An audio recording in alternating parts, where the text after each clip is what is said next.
Hola a todos, mi nombre es María del Rosario Martínez Ordaz, soy filósofa de la ciencia y actualmente trabajo como investigadora postdoctoral en la Universidad Federal de Río de Janeiro, en Río de Janeiro, Brasil, y soy investigadora visitante en la Universidad Nicolás Copérnico en Torón, Polonia. Y el día de hoy me da mucho gusto estar con ustedes en el último video de la serie Lógica y Religión, para hablar de algunas de las preocupaciones metodológicas que debemos tener en cuenta antes de decidirnos por una lógica o una herramienta formal para el análisis, evaluación y uso o defensa de ciertos argumentos religiosos. Con esto en mente, déjenme hablarles brevemente del contexto del cual vamos a partir. Entonces, en filosofía de la religión hay al menos dos corrientes sobre qué cosas son las que se pueden decir sobre los argumentos religiosos y las teorías religiosas en general. Por un lado, está aquella visión que sostiene que la religión tiene que ver con la fe y está velada por los dogmas de la fe. Y entonces los dogmas de la fe son revelaciones o son elementos que epistémicamente no nos son accesibles de tal forma en la que nosotros podamos ver con claridad la justificación, evaluarla de manera legítima y estimar o desestimar algunos argumentos o razones de manera más o menos clara y uniforme. Por otro lado, está otra visión, mucho más analítica, que sostiene que podríamos caracterizar las teorías religiosas tal como caracterizamos cosas como las teorías científicas, como cuerpos de creencias o cuerpos de información, y podemos ocupar nuestras herramientas tradicionales como filósofos analíticos para revisar, evaluar, medir, decidir ciertas cosas sobre esos cuerpos de información o de creencias. Entonces vamos a tomar este segundo enfoque, porque si tomáramos el primero no podríamos ocupar la lógica para hacer ningún tipo de evaluación. Entonces tenemos que centrarnos en pensar que la religión de hecho, o las teorías religiosas al menos, pueden ser estudiadas de manera análoga a como estudiamos como filósofos las teorías científicas. Bueno, con ese supuesto en mente, les voy a hablar de un problema particular que nos interesa tanto a las personas que trabajamos preocupaciones asociadas a las lógicas no clásicas, como a las personas que trabajan en filosofía de la religión, hablando de casos especiales sobre las propiedades aparentemente inconsistentes de deidades o de figuras religiosas como Cristo. Dicho eso, en lo que sigue del video, vamos, por un lado, a asumir que las teorías religiosas pueden ser estudiadas como estudiamos nuestras teorías científicas, y por el otro, que nos preocupa analizar fenómenos que tienen que ver con supuestos de la lógica, como el supuesto de que las contradicciones son malas, en contextos religiosos. Entonces, la idea inicial es que para poder ocupar la lógica para el estudio o análisis de algún fenómeno religioso, no nos basta el primer supuesto. Necesitamos también tener alguna idea sobre por qué un fenómeno es pertinente para usar nuestras herramientas lógicas. En el caso de las contradicciones es más o menos intuitivo por qué. Bueno, entonces el escenario general del cristianismo es el siguiente. Dios tiene muchas propiedades, como que es infinitamente noble y que es omnipresente, omnipotente, omnisciente, etc. Que no muere porque es eterno y que no es material porque está en un nivel superior al nuestro, por ejemplo, y entre otras cosas. Pero al mismo tiempo sabemos, dentro del cristianismo, que Dios también es Cristo. Y Cristo tiene propiedades adicionales, como que es un ente material como nosotros, y entonces es finito, no puede ser omnipresente porque dada su finitud física va a estar constreñido a ciertos espacios en determinados puntos temporales. Y al mismo tiempo, Cristo sí puede morir, Cristo sí es mortal. Entonces, si uno se dedica a estudiar las propiedades de Cristo, tal como lo hacen ciertas teorías como la cristología, entonces vamos a descubrir que las propiedades de Cristo son mutuamente inconsistentes. Por un lado están estas como maximales y por el otro están estas acotadas. Entonces, la gente ha defendido que la figura de Cristo es en sí misma una figura que necesita herramientas que sean tolerantes a las contradicciones para poder ser estudiadas, ya sea herramientas epistémicas o virtudes epistémicas como estar abierto a ver contradicciones y que esto no nos cause un problema, como herramientas formales que tengan que ver con la consecuencia lógica, las inferencias que podemos hacer a partir de estas contradicciones, etc. Esa es la razón por la cual estamos interesados en la lógica y en Cristo. Ahora, ¿qué pasa con esas propiedades? ¿Cómo podemos estudiarlas? Hay tres preocupaciones que tenemos que tener en mente antes de decidir sobre una herramienta formal para analizar estas contradicciones. La primera, y tal vez la más importante, es cómo sabemos que es una contradicción. Si uno revisa algún manual de lógica muy introductorio o si uno revisa nuestras propias intuiciones sobre qué es una contradicción, vamos a pensar que una contradicción tiene al menos tres elementos. Por un lado es una afirmación, por otro lado es la negación de esa afirmación y la conjunción de ambas cosas. Entonces, eso es más o menos lo que podríamos pensar que es una contradicción legítima. Sin embargo, si uno revisa los textos sagrados, nos vamos a dar cuenta que cuando se habla de Cristo como un personaje que es material, que es finito, que puede morir, que es mortal, entre otras cosas, nos damos cuenta de que no necesariamente hay una negación ahí como explícita. Tendríamos que apelar un poco al significado de qué quiere decir mortal e inmortal y cómo ambas cosas se excluyen. Pero es claro que necesitamos un poco de contexto lingüístico para decir que todas las entidades que son inmortales no son mortales. O son no mortales, cualquiera de las dos. Y lo mismo en el otro sentido. Entonces, lo que se puede decir es que si bien estas son nuestras intuiciones en un contexto donde vivimos solamente humanos, etc., tal vez en el caso de entidades como Cristo, que son entidades divinas, estas propiedades no se excluyen mutuamente. Entonces, aunque intuitivamente tengamos la impresión de que ahí hay una contradicción, podría ser que estas dos cosas no se interpretan como A y no A, ser mortal y ser inmortal. Entonces existe algunas defensas de cómo podríamos tomar ese camino y decir, este es un caso muy particular donde nuestros términos no significan lo mismo que significan en contextos de lenguaje natural.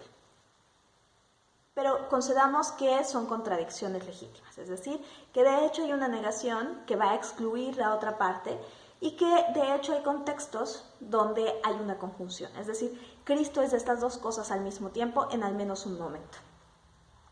Okay. Es el primer paso, cuestionarnos si de hecho estas cosas que creemos que son fenómenos lógicos corresponden a los fenómenos lógicos que tenemos como objetivos. El segundo paso ahora es preocuparnos por qué tan legítimas o qué tipo de contradicciones son, qué tan problemáticas son. Si uno revisa la literatura en filosofía de la ciencia con respecto a las contradicciones, nos vamos a dar cuenta de que hay distintos tipos de explicaciones sobre por qué la gente tolera contradicciones.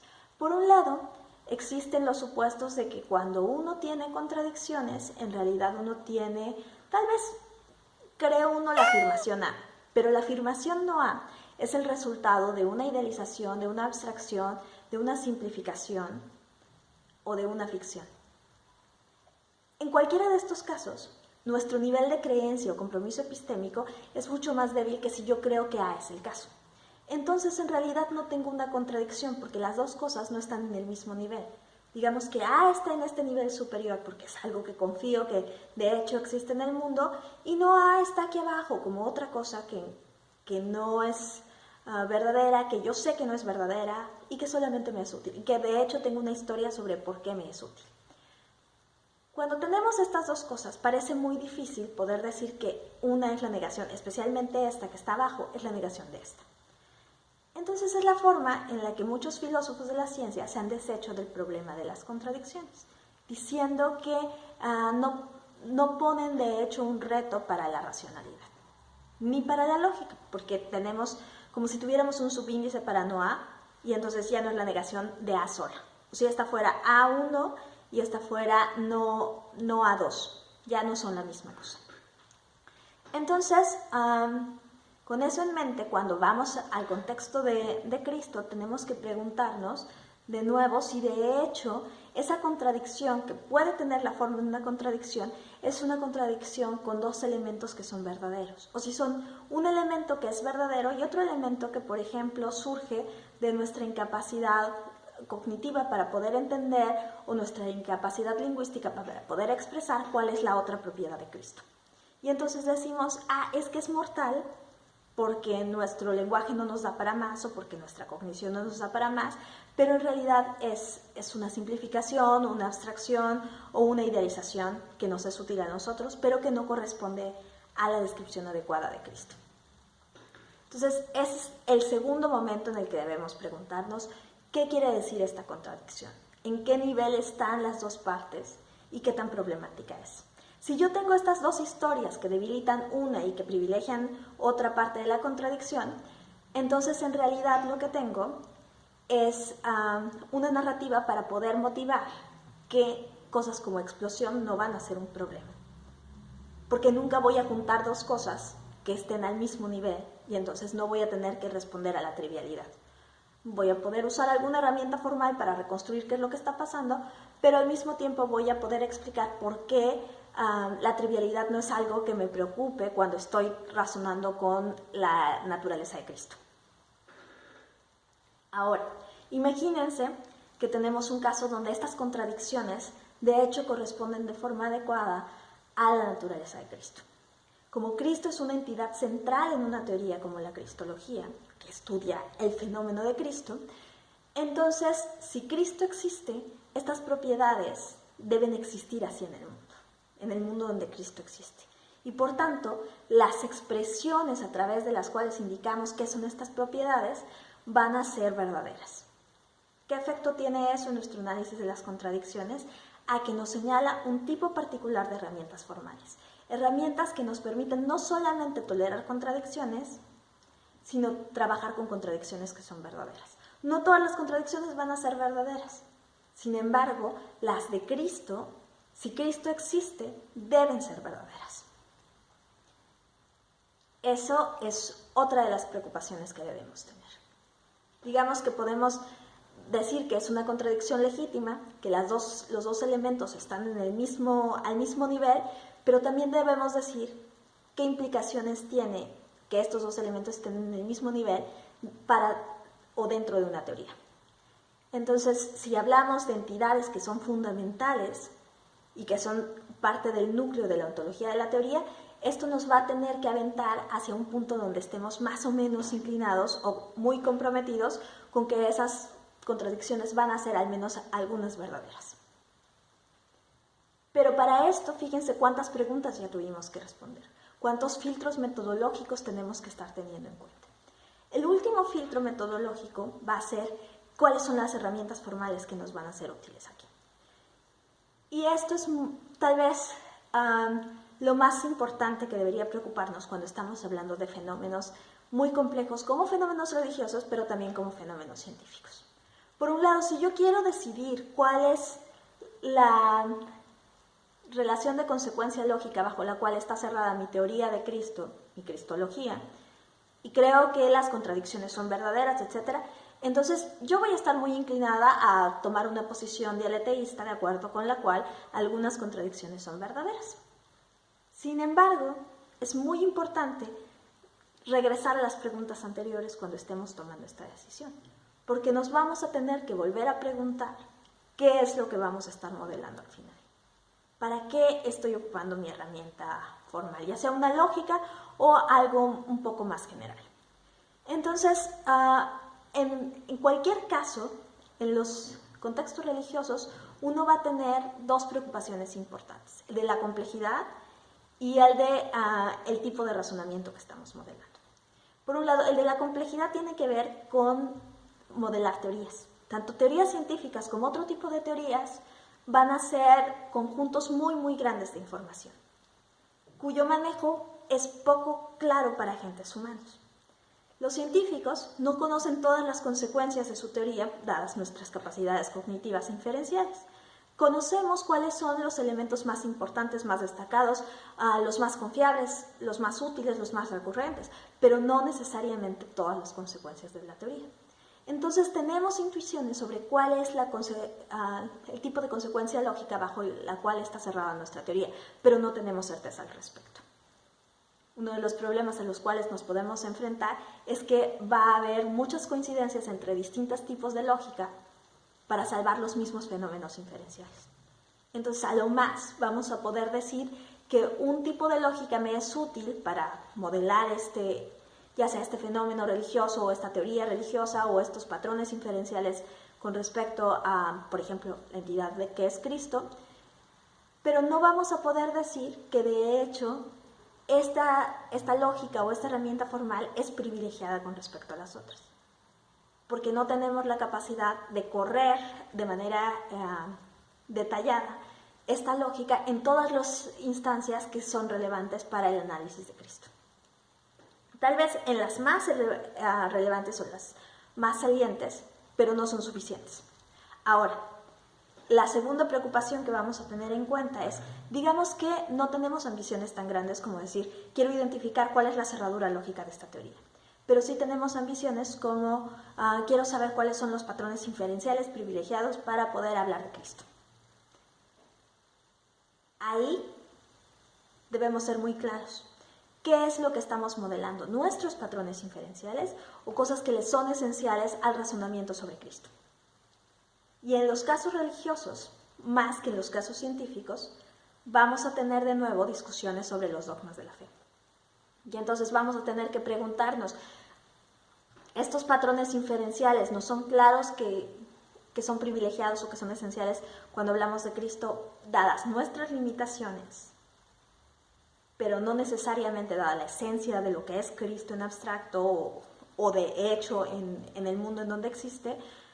¿O qué es lo que de hecho estamos capturando?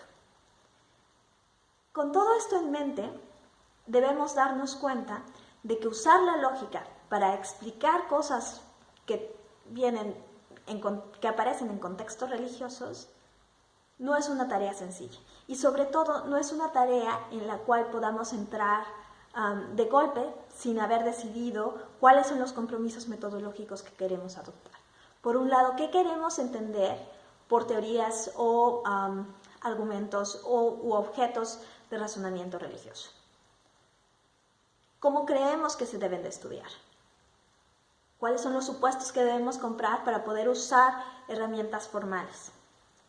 Luego, ¿por qué decidimos que íbamos a estudiar determinado fenómeno lógico? Pueden ser contradicciones, puede ser vaguedad, pueden ser varias de las cosas que creemos que de hecho son fundamentales para el estudio del razonamiento, de la inferencia o de la consecuencia lógica en general. Después de eso, ¿cómo sabemos que este caso es un caso legítimo de ese problema? Como en el caso de las contradicciones. De hecho, las dos cosas están al mismo nivel. ¿Y qué quiere decir si de hecho lo están?